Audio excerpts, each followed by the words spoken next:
അപ്പോൾ good evening guys, എല്ലാവർക്കും നമ്മുടെ ചാനലിലേക്ക് സ്വാഗതം. അപ്പം നമ്മൾ കുറച്ച് ദിവസമായിട്ട് വീഡിയോസ് കൊണ്ടുള്ള നമ്മുടെ നാട്ടിലുണ്ടായില്ല. ഞാൻ ഈ നല്ല പാടില്ലാത്ത രീതിയിലേക്കായിരുന്നു. ഇപ്പോൾ ഉറങ്ങിണീറ്റുള്ളൂ.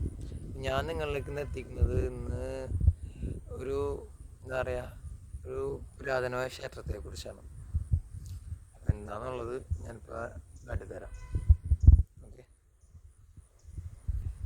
ഈ അമ്പലം കണ്ട, ഈ അമ്പലത്തിന് ഒരു പ്രത്യേകത ഉണ്ട്. അതായത് നമ്മൾ അയ്യപ്പൻ്റെ അമ്പലങ്ങൾ നമ്മൾ പലതും നമ്മളുടെ ഈ കേരളത്തിലുണ്ട്. പക്ഷെ 18ാം പടിയുള്ള ക്ഷേത്രമായി നമ്മൾ കണ്ടേക്കുന്നത്, അത് എൻ്റെ ഒരു അറിവിൽ വെച്ച് നോക്കുമ്പോൾ നമ്മൾ ശബരിമലയിലാണ്. പക്ഷേ ഇവിടെ ഈ കാണുന്നത് 18 പടികളാണ് അയ്യപ്പൻ്റെ. അതായത് ശബരിമല പോലെ തന്നെ 18 പടികളുള്ള ക്ഷേത്രമാണ് ഇത്.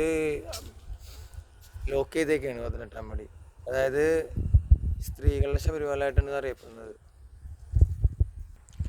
അപ്പോൾ ഇപ്പം നമ്മൾ കെട്ട് എടുത്ത് മലയ്ക്ക് പോയിട്ട് നമുക്കിപ്പോൾ അവിടെ ചെന്ന് നമുക്ക് മല കയറാൻ പറ്റിയില്ല, അല്ലെങ്കിൽ അത്രയും ദൂരം പോകാൻ പറ്റാത്തവർക്ക് നേരെ ഈ ക്ഷേത്രത്തിലേക്ക് വരുമ്പോൾ നമ്മുടെ ശബരിമല പോലെ തന്നെ കെട്ടുമായി വരുമ്പോൾ ഈ ഗേറ്റ് തുറന്ന് 18ാം പടി കയറി അഭിഷേകം നടത്തും.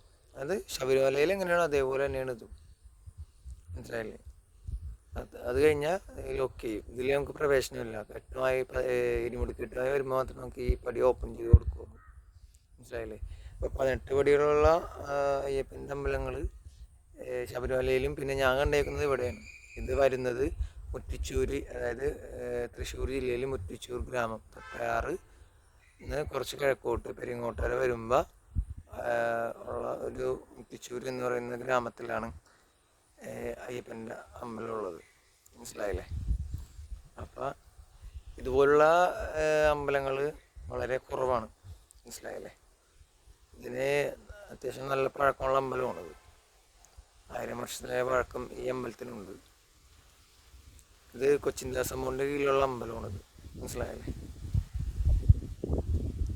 ഇതാണ് കേട്ടോ നമുക്ക് ഗേറ്റിലേക്ക് അമ്പലത്തിലേക്ക് കയറാനുള്ള എൻട്രി. ഇതാണ് ആ കാണുന്നതാണ് അമ്പലം. ഇപ്പോൾ അടച്ചിട്ടൊക്കെയാണ്.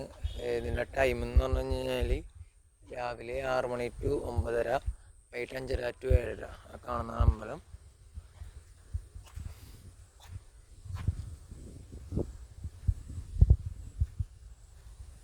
പിന്നെ ഇതിൽ പറയാവുന്നൊരു പ്രത്യേകത വെച്ച് കഴിഞ്ഞാൽ നമ്മളുടെ ഈ ആറാട്ടുപുഴ പൂരം പോകുമ്പോൾ തേവരുടെ എഴുന്നള്ളിപ്പുണ്ടല്ലോ.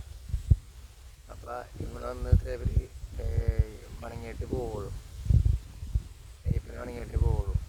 അങ്ങനത്തെ ഒരു കാഴ്ചകളൊക്കെ ഇവിടെ ഈ അമ്പലത്തിൽ വന്ന് നമുക്ക് കാണാൻ പറ്റുന്നതാണ്.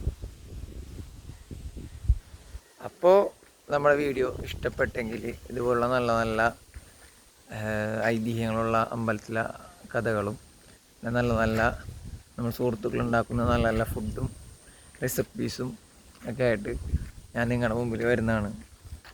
അപ്പോൾ നമ്മുടെ ചാനൽ സബ്സ്ക്രൈബ് ചെയ്യാൻ മറക്കരുത്, ഷെയർ ചെയ്യണം, ലൈക്ക് ചെയ്യണം. 2-3 ദിവസം നമ്മൾ വീഡിയോസ് ഇടാത്തതുകൊണ്ട് ചാനൽ ഇത്തിരി ഡൗൺ ആയിട്ടുണ്ട്. നിങ്ങളുടെയൊക്കെ സപ്പോർട്ട് ഉണ്ടെങ്കിൽ ഞങ്ങളുടെ ചാനലൊക്കെ ഒന്ന് കയറുള്ളൂ. അപ്പം നമ്മളുടെ കൺമുമ്പിൽ കാണുന്ന ഇതുപോലുള്ള വിവരങ്ങൾ നിങ്ങളിലേക്ക് എത്തിക്കുക, അതാണ് എൻ്റെ ചാനലിലൂടെ ഞാൻ ചെയ്യാൻ ഉദ്ദേശിക്കുന്നത്. മനസ്സിലായില്ലേ? അപ്പം മറക്കരുത്. നല്ലൊരു വീഡിയോ ആയിട്ട് അല്ലെങ്കിൽ നല്ലൊരു റെസിപ്പി ആയിട്ട് ഞാൻ വീണ്ടും എത്തുന്നതാണ് ഗൈസ്.